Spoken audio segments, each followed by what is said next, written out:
My name is Tzali Freeman. I'm 55, live in Detroit, and recently recovered from measles. I need you to hear my story, the Detroit measles story. In early March, we were informed by the county officials and local media that a visitor to our community with measles had been to several synagogues. No special instructions were given. 2 weeks later, I had what seemed like the flu, but as I'm fully vaccinated, neither I nor my doctor had any reason to suspect I had measles. However, 2 days later, I had a rash and sores in my mouth. My doctor immediately called the health department and they came to my house within an hour.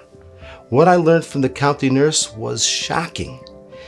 In 1957, it became standard to provide a single MMR injection. It was not until '89 that they mandated the necessary second MMR. Not only that, they had not perfected the vaccine until sometime in the 70s. I and most of the 41 others from our community who came down with the measles had only received a single first-generation vaccine. We had been exposed to measles believing we were fully immunized, when in actuality, we were not. Before we knew it, we had a first wave of 20 people in our community with measles, almost all of them between the ages of 30 and 62. While a few had a mild case, for most of us, it was a brutal 3 weeks. High temperature and zero appetite for a week straight. Several of us had pneumonia, bronchitis, hearing impairment, vision impairment, which went on for 2 weeks. We could not read the basic DMV eye chart, causing great concern.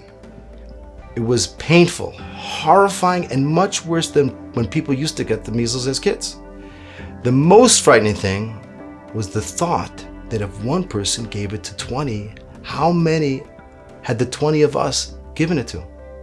Many of us had been going around town to Megillah reading and Purim Sudas, contagious with the virus and not even knowing it.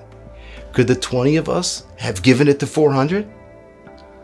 Baruch Hashem, the health department, our Hatzalah, and Vada Rabbanan got into high gear and created a comprehensive and rapid response of mass education and immunization.